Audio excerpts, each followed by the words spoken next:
17, 18, 19 अप्रैल 2022 में हिमाचल प्रदेश में होने वाले धर्म संसद के प्रतिनिधि मंडल ने हिंदू सनातन महासंघ के पदाधिकारियों को दिया निमंत्रण। और इस मौके पर हिंदू सनातन महासंघ द्वारा की गई प्रेस कॉन्फ्रेंस में हिमाचल प्रदेश में होने वाले 3 दिवसीय धर्म संसद सभा के बारे में जानकारी कि सनातन धर्म को बचाना है, हिंदुओं को बचाना है।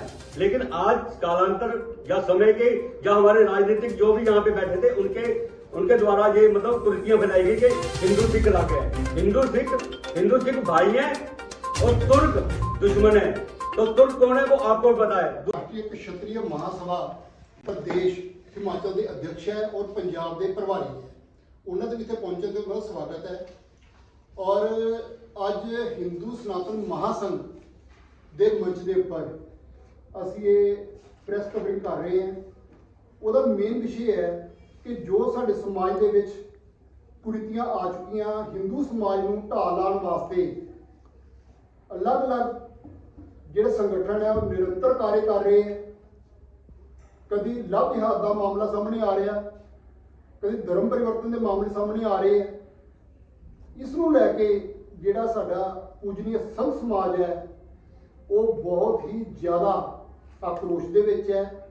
और उन्होंने अपने मार्गदर्शन दे विच मुहिम चलाने का एक फैसला किया कि जिहदे नाल हिंदू समाज सनातन और हिंदू धर्म की रक्षा वास्ते एक इस तरह की पहल की जाए, अपने समाज को इस तरीके से तैयार किया जाए कि जो भी देश विरोधी कार्रवाइयां, धर्म विरोधी कार्रवाइयां करने वाले संगठन है असीं उन्हां नूं मूंह तोड़ जवाब दे सकीए। इसे उपलक्ष्य दे विच अखिल भारतीय संघ परिषद हिमाचल दे विच एक धर्म संसद आयोजन करन जा रहा 17, 18 और 19 तारीख को।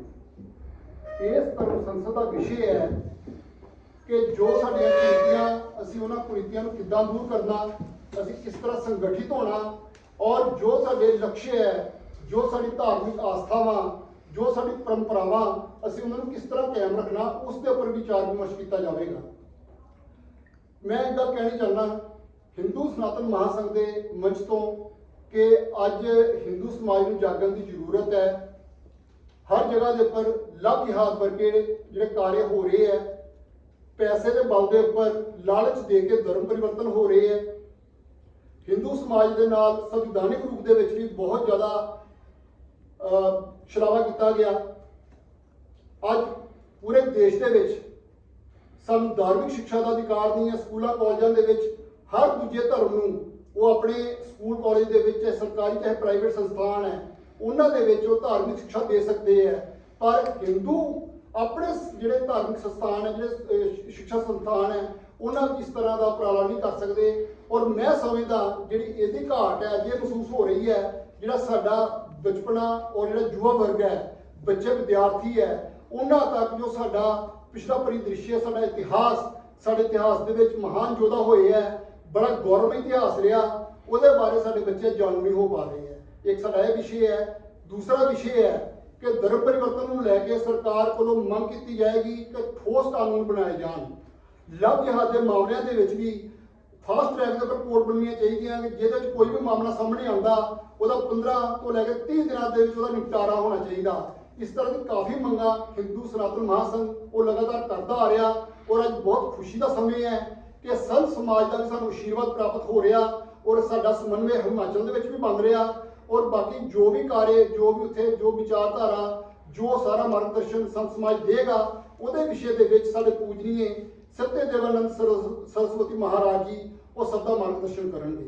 हुण मैं बेनती करांगा कि साडे पूजनीय संत महाराज जी इस विषय के उपर अपना विषय सब नाल साझा करन और मार्गदर्शन दें ताकि इन्हां दी असी मार्गदर्शन दे विच अपने समाज को जिन्ना ताकतवर कर सकते हैं, जिन्ना जागृत कर सकते हैं, असीं कर सकीए। धन्यवाद। जय श्री राम। जय श्री राम। देवाधिदेव भगवान महादेव शिव और जगत जननी मां जगदम्बा जी के चरणों में नमन करते हुए मैं यति सत्यदेवानंद सरस्वती शिष्य परम पूजनीय महामंडलेश्वर गुरुयति नरसिंहानंद गिरी जी महाराज जूना अखाड़ा और मैं अखिल भारतीय राष्ट्रीय संत परिषद का हिमाचल, पंजाब, हरियाणा और JNK का प्रभारी हूँ। और अभी हाल ही में हम यहाँ पे एक धर्म संसद करने वाले हैं हिमाचल प्रदेश के जिला ऊना के मुबारकपुर में और उस धर्म संसद का मैं संयोजक हूँ। हमारे गुरु यति नरसिंहानंद गिरी जी महाराज के मार्गदर्शन में और हमारे बाल योगी बाबा ज्ञाननाथ जी के अध्यक्षता में ये धर्म संसद हो रही है। और इसी धर्म संसद का निमंत्रण लेके मैं पूरे हिमाचल के हमारे 12 जिलों में गया, JNK में गया, और अब हमारा ये दौरा है पंजाब का। तो उसी सिलसिले में यहाँ पे हम लोग जो हमारे हिंदू सनातन महासंघ पंजाब के जो अध्यक्ष हैं प्रदीप पलाहा जी, मैं इनको निमंत्रण और इनकी पूरी टीम को यहाँ पे निमंत्रण देने आया हूँ। और हमारी जो धर्म संसद है, हमारी धर्म संसद का जो उद्देश्य है वो उद्देश्य है कि जैसे ही ये एक साफ हो चुका है कि 2029 में यहाँ पे भारत का प्रधानमंत्री मुसलमान बनने वाला है, और जब वो मुसलमान प्रधानमंत्री बन जाएगा उसके बाद हमारे सनातनियों का, हमारे सनातन धर्मावलंबियों का भविष्य क्या होगा। क्योंकि अभी भारत में जो सरकार है वो हमारे राष्ट्रवादियों की सरकार है, माननीय नरेंद्र भाई मोदी जी की सरकार है। लेकिन प्रत्येक राज्य में हर समय हमें ये घटना मिल रही है कि कहीं पे आज हमारे धार्मिक मंदिर तोड़े जा रहे हैं, हमारी धार्मिक आस्थाओं पे, जैसे हम लोग धार्मिक रैलियां या धार्मिक यात्रा, शोभा यात्रा या धार्मिक आस्था के लिए कुछ कार्य कर रहे हैं, वहां पे पथराव किया जा रहा है, हमारे साधु संतों को मारा जा रहा है। पालघर की घटना आपको मालूम ही है, हरिद्वार की घटना आपको मालूम ही है। तो हर जगह पे हमारे मंदिर तोड़े जा रहे हैं, हमारी बच्चियों को लव जिहाद, जिसको हमारे लोग बोलते हैं लव जिहाद, लेकिन मैं अपने संगठनों के लोगों को यह बात बताना चाहता हूं कि ये कोई लव जिहाद नहीं है। अपनी डेफिनेशन बदलो, ये उनका जिहाद अंगेज काफिर वुमेन है, वो हमें काफिर मानते हैं। और काफिर उनके जो धर्म के हिसाब से कि काफिरों की जो औरतें हैं वो तुम्हारे लिए माले गनीमत है, उनको दूषित करना तुम्हारा सबसे बड़ा धर्म है। अगर वो लव करते तो उनको सही ढंग से अपने घर में रखते, लेकिन वो पहले शादी करते हैं, फिर बाद में उनके टुकड़े टुकड़े करते हैं, और फिर बाद में सूटकेसों में मिलती हैं, या फिर कई मंडियों में मिलती हैं, कई कोठों में मिलती हैं। तो जिसको लव जिहाद का नाम ना दे, ये लव जिहाद नहीं है, ये जिहाद अंगेज हमारी बच्चियां हैं, हमारी औरतें हैं, हमारी माताएं और बहनें हैं। और साथ ही अभी हाल ही में पिछले कुछ एक हफ्ते के करीब हो गया, एक हमारी 15 साल की बच्ची यही ऊना में अंब तहसील में, वहां पे लड़की को जीवा कर दिया। और जीवा कब किया? जीवा का मतलब समझते हो ना आप लोग? जीवा का मतलब मर्डर नहीं होता कि मार दिया जी, हाँ जी थोड़ा गुस्सा आ गया या कोई डर गया मार दिया। उसको बकायदा कलमा पढ़ के जीवा किया गया, जीवा, नस काटी गई। जैसे उनके उसमें बताते हैं ना कुरान में, जीवा कैसे करना है, जानवर को जीवा कैसे करना है, उसके हिसाब से उसकी नस काटी गई। और नस काट के जब तक उसका खून पूरा नहीं खत्म हुआ, तड़पना बंद नहीं हुआ, उसका हाथ ऐसे रहा, उसको तब तक रोका गया। और कैसे, कब? जब हम लोग नवरात्रे, जितने भी सनातनी लोग थे, माँ की पूजा कर रहे थे, कंजका के पांव धो के उनको खाना खिला रहे थे। और वो क्या कर रहे थे? वो रमजान कर रहे थे।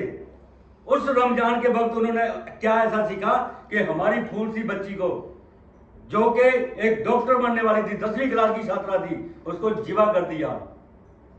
तो ये अंगेज जिहाद अब हमारी बच्चियां हैं, तो वो हर जगह पे हो रहा है, ये हिमाचल में नहीं। और आपके पंजाब की जो स्थिति है, हमारे जो पंजाब की स्थिति है, ये चुनावों के बाद आप देख रहे हो, उससे पहले ही एक जिला यहाँ पे पंजाब में इस्लामिक घोषित कर दिया गया। तो ये सोचने की बात है कि हमारा शत्रु कौन है। और हमारे जो नेता हैं, जिनको हम अपने नेता बोलते हैं, या हमारा जो प्रशासन है, वो हाथ पे हाथ धरा बैठा हुआ है, मुंह की तरफ देख रहा है। तो इसी सब उद्देश्यों के लिए इन्हीं अभी जैसे चुनाव खत्म हुए पश्चिम बंगाल में, किनको मारा? किनको मारा उन्होंने? उनको मारा जो सनातनी थे, जो जय श्री राम बोल रहे थे, जब वो बीजेपी के लिए वोट मांग रहे थे। केरल में किसकी हत्या हुई? अभी गुजरात में क्यों मारा? क्योंकि वो भगवान लेके अपने जय श्री राम नारे लगाते हुए रैली निकाल रहे थे। ना किसी के पास हथियार थे ना कुछ, और घरों से ऊपर से पत्थर और पेट्रोल बम फेंके गए। तो ये कौन सी मानसिकता है? ये कौन सी मानसिकता है जो ये कह रही है कि अब हम भी 20% हो गए हैं, अब हम 80% वालों को यहां पे जीवित नहीं रहने देंगे? और ये कौन सी मानसिकता है 80% वालों की, जो यही सोच रहे हैं कि हमें हमारे नेता बचाएंगे, हमें हमारा प्रशासन बचाएगा। कोई नहीं बचाएगा। इन्हीं सारे उद्देश्यों को लेके यहाँ पे हमने ये धर्म संसद रखी है, और इस धर्म संसद में कश्मीर से लेके कन्याकुमारी तक के संत और जितने भी सनातन प्रचारक हैं और जितने भी सनातनी संगठन हैं, उनके प्रतिनिधि यहाँ पे 3 दिन एकत्रित रहेंगे। और इन 3 दिनों में हम लोग ये आत्म मंथन करेंगे कि हमारे सनातन के जो अनुयायी हैं वो बचे कैसे। वहां पे कोई कथा, कोई गाना, कोई ऐसा नहीं सुनाया जाएगा। वहां पे कोई धर्म की बात नहीं करी जाएगी। वहां पे धर्म की बात ये करी जाएगी कि हम लोग बचेंगे कैसे और हम लोग जीवित कैसे रहेंगे।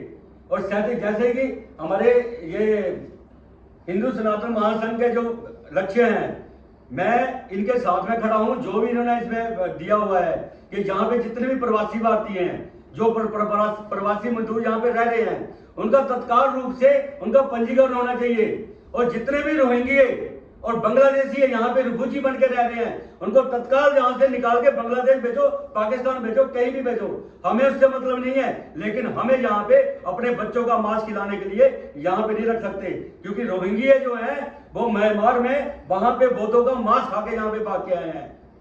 तो हमें ये जितने भी इन्होंने लिखे हुए हैं धर्म परिवर्तन के लिए, जो अनुच्छेद 25, 26, 27 है, उसको लागू करना चाहिए, पूरे भारत में लागू करना चाहिए। लेकिन उससे पहले अगर हिंदू सिविल लॉ कोड या कॉमन सिविल लॉ कोड बन जाए, कॉमनली सिविल लॉ कोड बन जाए तो बहुत अच्छी बात है। और साथ में इनका जो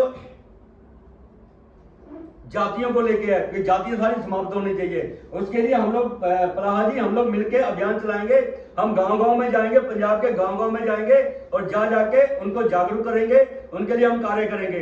तो मेरा आप सबसे मेरा निवेदन है कि 17, 18, 19 में जो धर्म संसद हो रही है, उसमें तलवाड़ा, पंजाब, मुकेरियां, जितने भी पंजाब के लोग हैं, जितने के दिलों में जज्बा है या जितने भी दिलों में आग है कि हमारे बच्चे कैसे बचेंगे, हमारा वंश कैसे बचेगा, वो सारे वहां पे आए और आके बैठ के हम लोग आत्ममंथन करेंगे।